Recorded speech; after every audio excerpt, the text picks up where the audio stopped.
Today we're going to dive into a simple acid-base reaction with vinegar and baking soda. Let's first pour around like an inch of vinegar inside a bottle.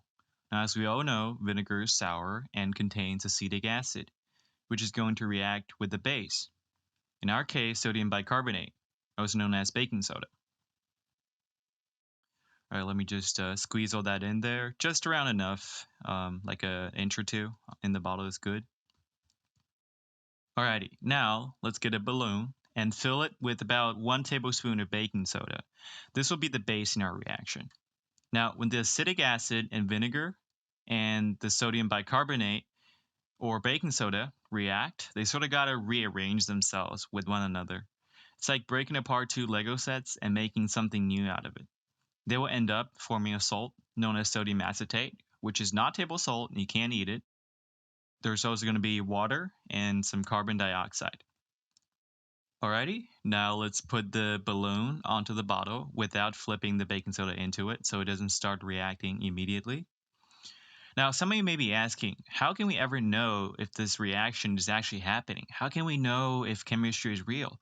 I mean, we can't see any of it, right? Well, actually, many parts of science we can't just simply see, but we can test it out with these candles.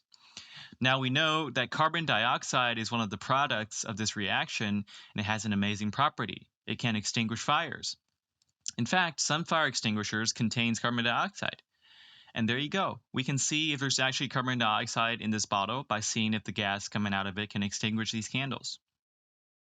All right, now let's first get the reaction started by flipping this balloon over and allowing the vinegar and sodium bicarbonate to mix.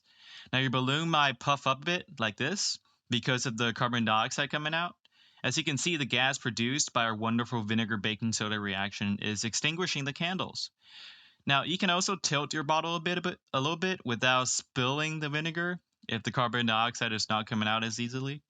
Now, if you're familiar with the three things a combustion needs, they are a fuel, heat, and some oxygen.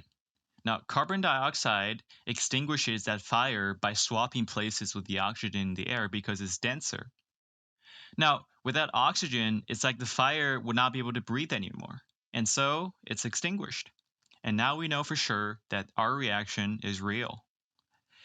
Hopefully you've enjoyed our little lab here. Please subscribe and leave a like if you did. See you next time.